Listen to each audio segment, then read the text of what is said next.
Bienvenue sur ma chaîne Pixelcoin, je suis très content de te retrouver. Si tu aimes le travail que je fais, n'hésite pas à t'abonner, moi ça me fait vraiment plaisir. Tu peux aussi me rejoindre quotidiennement sur Twitter, je te partage de nombreuses analyses techniques, je te mets tous les liens dans la description.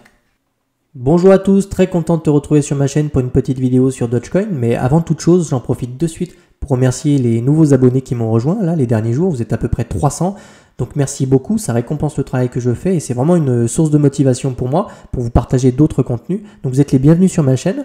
Aujourd'hui on va parler de Dogecoin. Alors pas que j'ai envie de vous faire FOMO sur des meme coins à tête de chien, hein. C'est pas l'objectif de la chaîne, c'est pas l'objectif de la vidéo. Mais moi en fait quand je vois une charte qui est intéressante, que ce soit un meme coin ou un token sérieux, j'en parle en fait parce qu'il y a de la spéculation à faire et des profits à faire. Et là sur Dogecoin les choses se mettent en place et c'est vraiment très propre ce qu'on est en train de voir. Donc dans cette vidéo on va faire l'analyse structurelle de Dogecoin, je vais t'expliquer pourquoi c'est intéressant et on va aussi regarder les zones de profit, les TP qu'on pourrait éventuellement mettre en place pour sortir doucement de Dogecoin avec des profits. Il faut savoir que les meme coins, c'est toujours intéressant en fin de cycle ou en alt season parce que souvent le cycle se termine avec des phases complètement paraboliques sur les meme coins. Donc là, commencer à avoir des structures comme ça dans des zones d'accumulation, ça me laisse penser quand même qu'on pourrait connaître des phases verticales dans les prochaines semaines. Voilà. Donc on va commencer tout de suite notre analyse technique sur Dogecoin. Alors tout de suite, on va commencer par tracer en fait la zone d'accumulation. Voilà, on l'a travaillé pendant quasiment 2 ans. Donc si tu veux, ici, les 2 bougies vertes, c'est ce qu'on appelle des bougies de survente. Ici, on a vraiment eu de la peur. Ici, il y a eu beaucoup de ventes. Ça s'appelle les zones de survente sur le RSI. C'est pour ça qu'elles sont vertes. D'accord. Donc ici, en fait, on avait notre bottom. Ici, ce qui est intéressant, c'est que la bougie suivante, on va la tracer comme ça. Elle a servi en fait quasiment de support tout le long du range, parce que ça c'est un range. Ici, ce qu'on appelle une déviation, on est sorti, on l'a réintégré, tu vois. Et ici, on est venu défendre en fait le support à plusieurs reprises. Donc 1 fois, 2 fois, 3 fois, 4 fois. Donc tu sais que tu es dans une zone d'accumulation. Et ici, quand on vient, et particulièrement en bas du range, on a beaucoup de traders en fait tout simplement cachés de ces zones-là parce que c'est là que c'est le plus intéressant d'un point de vue spéculatif. D'accord.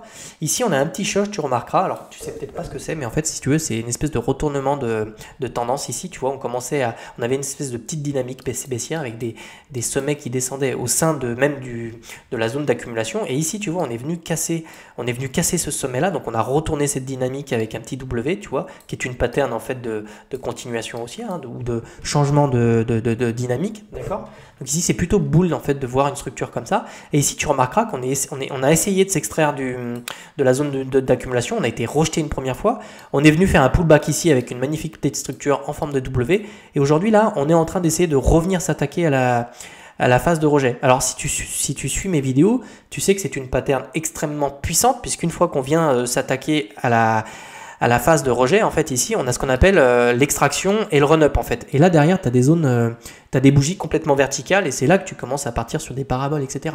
On a eu le cas sur LC, là on a eu le cas encore sur Ethereum. Donc, si tu suis mes vidéos, on en avait parlé et là on est exactement dans cette zone là. Donc il va vraiment falloir surveiller en fait ces niveaux là parce qu'une fois qu'on va le toucher, qu'on va le casser, ça pourrait vraiment s'accélérer sur Dogecoin. Tu pourrais avoir cette phase un petit peu parabolique, d'accord. Donc voilà, structurellement c'est beau. Ensuite sur l'indicateur de momentum, c'est pareil en fait, on se rapproche doucement de la zone de surachat. Donc c'est ici en fait que les choses s'accélèrent. C'est si on commence à avoir un momentum fort, un volume à l'achat et qu'on se dirige dans cette zone-là de surachat, on pourrait connaître ces fameuses bougies rouges. Alors, c'est quoi ces fameuses bougies rouges? C'est là où tu commences en fait à avoir beaucoup de volume d'achat. On l'a vu là sur des phases verticales, tu vois. Regarde, on a eu beaucoup de volume, on a eu des bougies rouges ici, donc c'est vraiment des zones de surachat. Et pour le moment, sur Dogecoin, on n'en a pas en fait. D'accord? On n'en a pas, on n'est pas du tout, il n'y a pas de FOMO, rien du tout, on est encore dans une zone d'accumulation. Donc ici, je pourrais dire, même le mec qui se positionne sur des zones comme ça, il n'est pas du tout en train de FOMO, d'accord. C'est très clair ça, ok. C'est quand tu verras des bougies rouges qui s'accumulent les unes après les autres que tu commenceras à te dire, bon ok, là ça pue la merde, on va commencer à sortir tout doucement. Voilà, on va commencer à tracer en fait les zones de profit, les targets de vente si tu veux. Je vais peut-être laisser la zone d'accumulation pour que tu te situes sur le cycle, voilà, tac. On va la laisser. Donc déjà la première target, moi qui me saute aux yeux, ce sera celle-ci. Donc je te mets mon aimant. On va pas prendre les mèches, on va prendre quasiment les cordes chandelles, enfin une petite médiane ici. Dis-toi qu'ici autour des 15$, donc tu auras fait 50, 60% à peu près, tu vois. Ouais, autour des 50%. Donc ici, tu vois, c'est une première résistance. Cette première résistance, on va venir la chercher. Et si on vient la chercher et qu'on la pète, on va probablement accélérer sur Dogecoin. Mais déjà ici, tu peux déjà te dire qu'on va venir chercher cette zone-là, à mon avis. Si on s'extrait de ces zones d'accumulation, ça sera probablement la première résistance qu'on va rencontrer. Ensuite, j'en vois d'autres. Je vais te les tracer. On a celle-ci là. Tac. On a celle-ci. On a celle-ci aussi. Hop. Et peut-être qu'on a celle-ci là.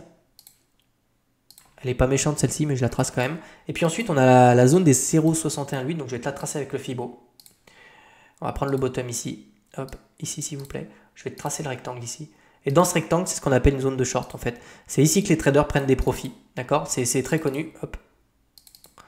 Je vais te la marquer. Zone de short. Donc si tu as la chance en fait d'être positionné sur Dogecoin et qu'on revient chercher cette zone-là, dis-toi que probablement ici, il faudra prendre des gros profits, d'accord? Après, tu peux les prendre sur toutes ces résistances-là. Hein. Tu fais à 50, 50, 50, 50 et tu divises comme ça ta position par deux. Ça, c'est une technique de profit où tu peux aussi faire du 10, 20, 30, 40, 50%. Ça, c'est toi qui vois en fonction de la taille de ton bac, d'accord? Je pense avoir vraiment fait le tour au niveau des zones de profit, je vois rien d'autre. Alors si on vient péter le sommet, j'y crois pas parce qu'aujourd'hui on a tellement de tokens que c'est très dilué. Hein. Faut se dire qu'ici on avait 80 milliards de market cap. C'était absolument colossal, je suis pas sûr qu'on y retourne. Mais déjà si on revient sur toutes ces targets là, t'auras fait x2, x3, c'est combien là? On va les regarder vite fait. Ouais, on est quasiment sur 370% si on revient sur le haut de la zone de short. Donc c'est pas un trade mauvais, hein, c'est plutôt intéressant. Donc intéresse-toi à ça. On fera peut-être une mise à jour dans les prochaines semaines pour voir un petit peu où on en est. J'espère que cette vidéo t'a plu. Dans le même cas, tu as Shiba aussi, exactement la même charte. Voilà, je te le mets, tu pourras aller voir, c'est à peu près la même configuration. Si cette vidéo t'a plu et que tu aimes ce genre de petites vidéos que je fais sur des charts qui sont encore en phase d'accumulation, bah, n'hésite pas à me le mettre en commentaire. Peut-être que toi, tu as déjà du Dodge, peut-être que tu es déjà positionné dessus. En tout cas, je te dis, passe une bonne journée. À la prochaine. Allez, ciao.